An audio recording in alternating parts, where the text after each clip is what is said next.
Hello everyone, my name is Debrian Romi Jonathan. My NPM 2261 2010 008. Definisi demokrasi.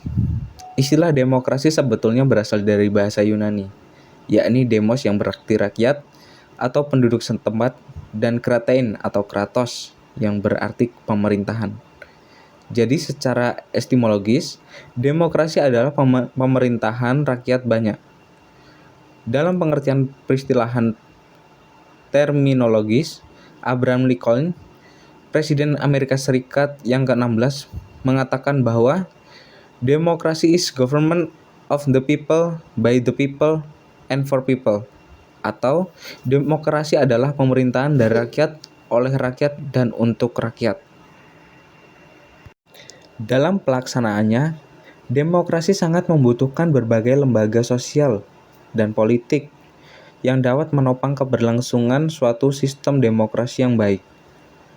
Menurut Robert A. Dahl, setidaknya ada 6 lembaga yang dibutuhkan dalam penerapan sistem demokrasi ini, yakni yang pertama, para pejabat yang dipilih, pemegang atau kendali terhadap segala keputusan pemerintahan mengenai kebijakan secara konstitusional berada di tangan para pejabat yang dipimpin oleh warga negara.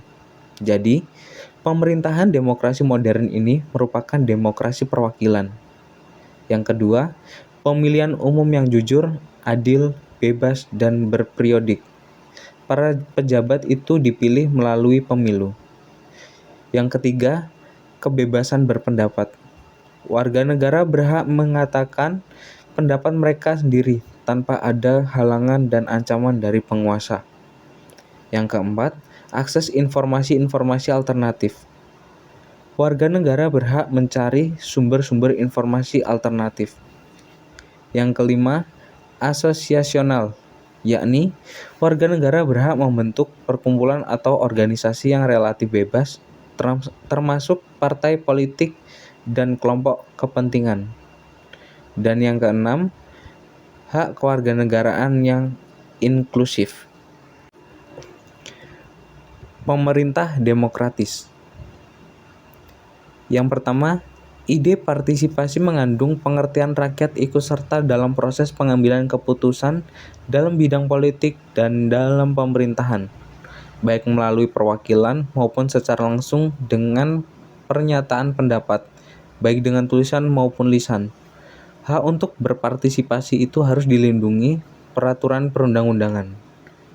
Yang kedua, ide pertanggungjawaban pemimpin atau pemerintah terhadap rakyat. Berarti bahwa pemimpin atau pemerintah harus mempertanggungjawabkan semua tindakannya kepada rakyat, sebab ia memerintah berdasarkan wewenang yang diberikan kepadanya oleh rakyat, bukan atas kehendaknya sendiri atau kelompok kehendak golongannya.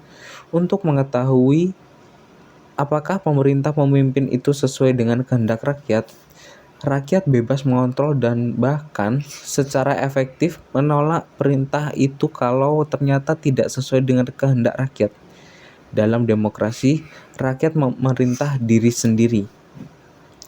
Yang ketiga, ide kesamaan. Dalam hal ini, dapat dibedakan antara kesamaan dalam liberalisme dan kesamaan dalam demokratisme. Kesamaan dalam liberalisme berarti kesamaan dalam mendapatkan perlindungan hukum, baik atas dirinya maupun atas miliknya. Kesamaan dalam demokratisme berarti kesamaan partisipasi dalam proses pengambilan keputusan hukum dan pemerintahan. Ada 3 ide alat ukur, baik sistem pemerintahan demokrasi atau bukan.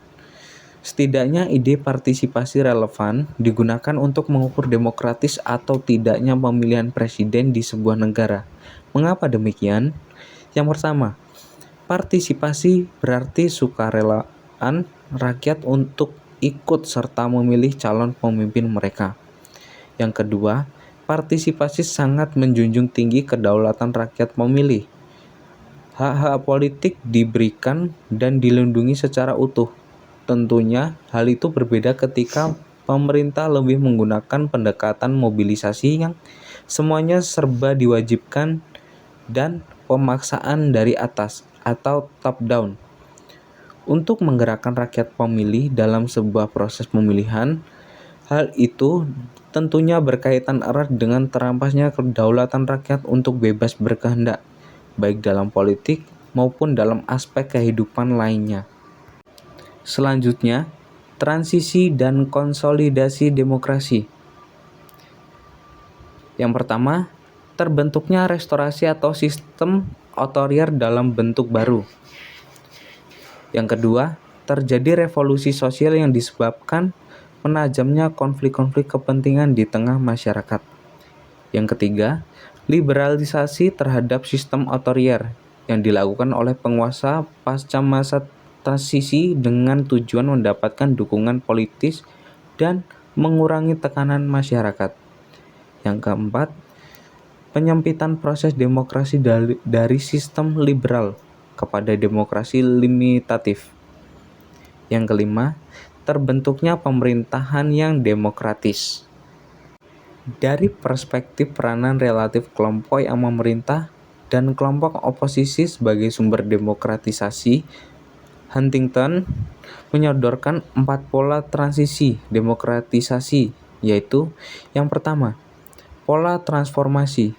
Elit penguasa mengambil prakarsa memimpin upaya demokratisasi seperti di Spanyol dan Brazil.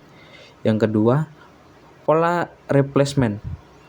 Kelompok oposisi memimpin perjuangan menuju demokrasi seperti di Argentina, Jerman Timur, dan Portugal. Yang ketiga, proses transplant. Terjadinya negosiasi dan antara pemerintah dan kelompok oposisi seperti Polandia, Nicaragua, Bolivia, dan Afrika Selatan. Yang keempat, pola intervensi. Ini jarang terjadi, yaitu lembaga-lembaga demokratis dibentuk dan dipaksakan berlakunya oleh aktor dari luar seperti Grenada dan Panama. Huntington mengemukakan bahwa dalam upaya konsolidasi demokrasi, negara demokrasi baru setidaknya harus menyelesaikan 3 persoalan penting. Yang pertama, menemukan kiat-kiat peralihan kekuasaan dari rezim lama ke rezim yang baru, yang demokratis agar berlangsung secara damai dan gradual atau transition problems. Yang kedua, mendekati atau menangani suatu masalah secara arif agar tidak menimbulkan masalah lain atau yang disebut contextual problems.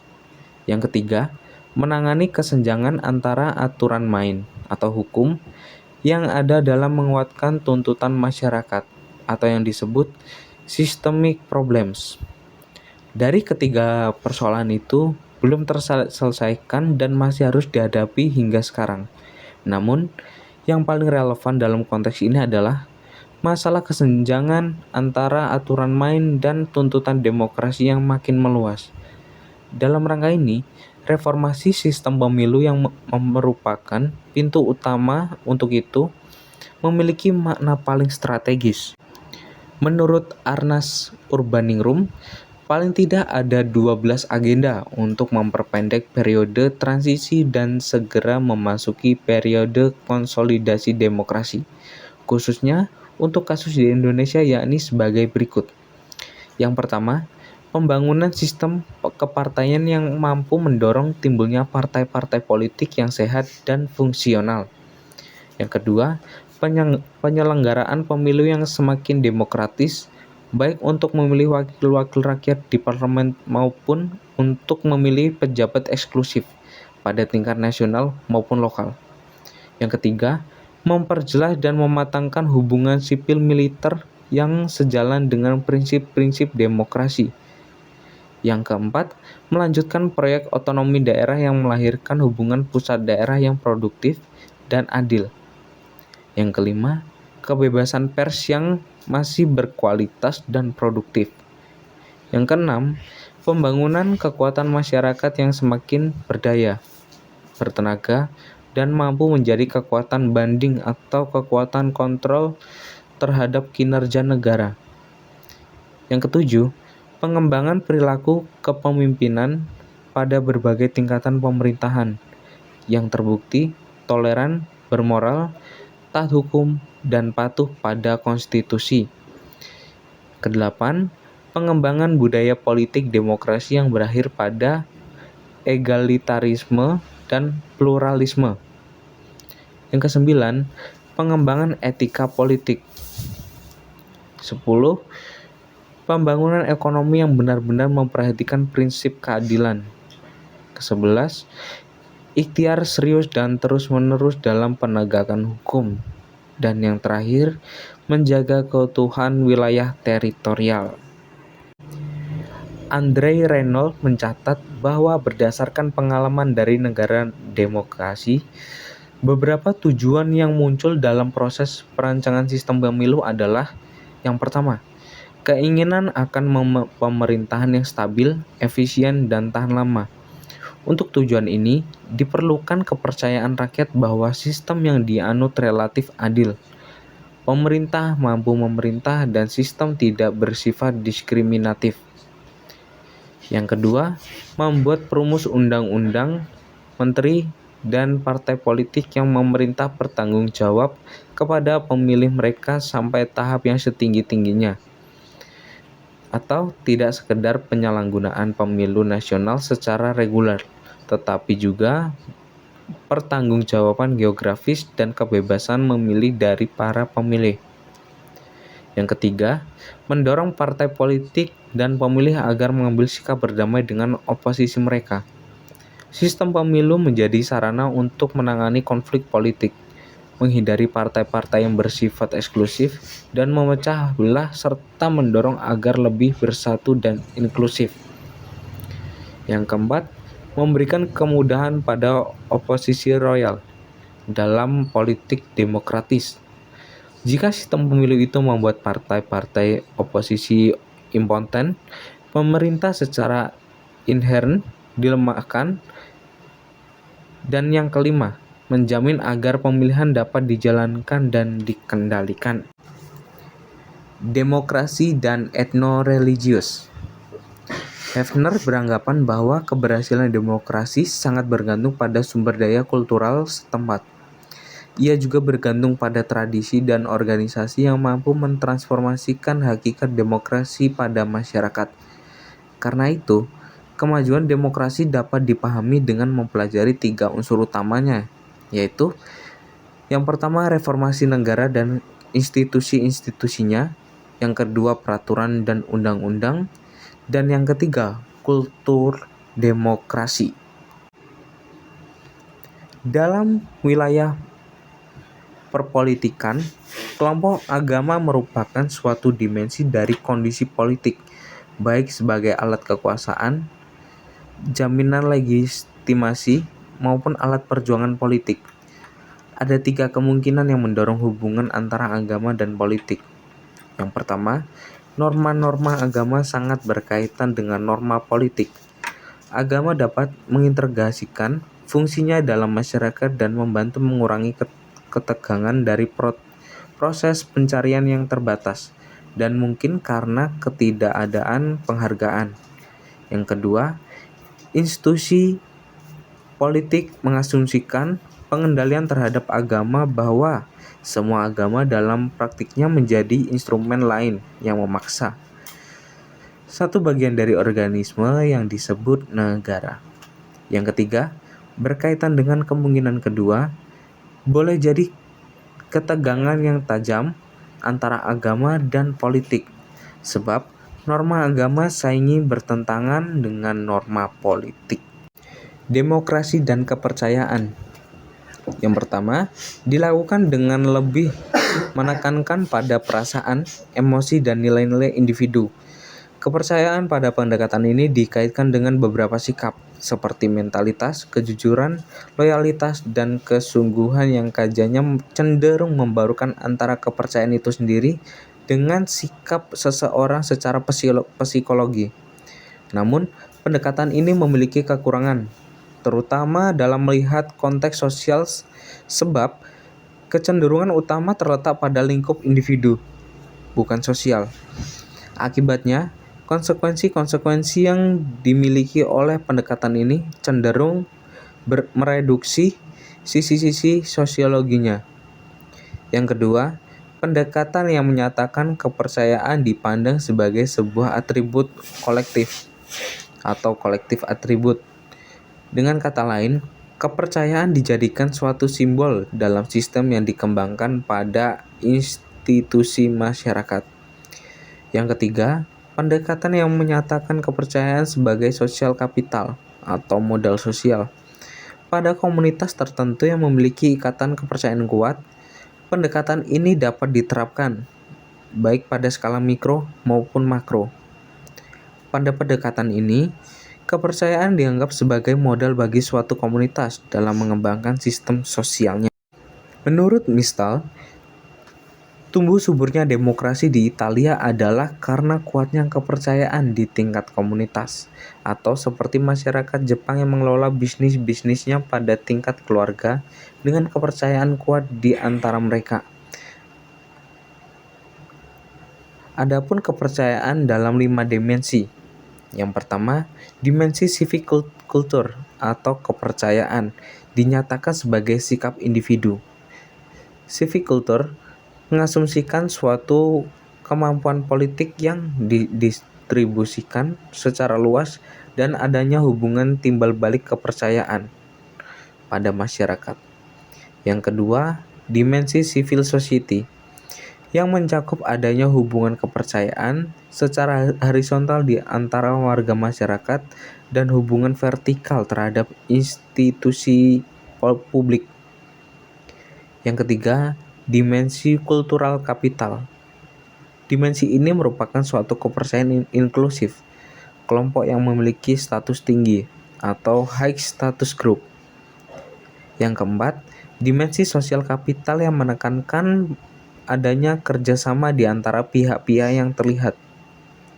Yang kelima, dimensi nilai-nilai post-materialis terkait dengan komunitas, solidaritas, dan keharmonisan interpersonal yang menerapkan pentingnya kepercayaan. Budaya kepercayaan lebih mungkin muncul dalam demokrasi daripada dalam sistem politik lain. Mari kita telusuri mekanisme ini. Di sini kelihatan bahwa rezim demokrasi berdasarkan sifat kepercayaan. Yang pertama, demokrasi akuntabilitas yang kaya.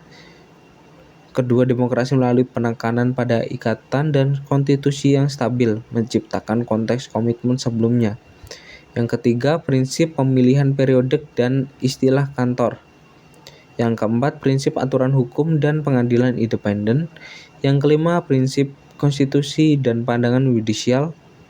Yang keenam, prinsip hak proses. Beberapa pengukuran mengenai ketidakpercayaan semakin memperluas, bahkan pada penegakan hukum dan pengadilan institusi mereka sendiri. Yang ketujuh, prinsip hak sivik. Yang kedelapan, prinsip penegakan hukum.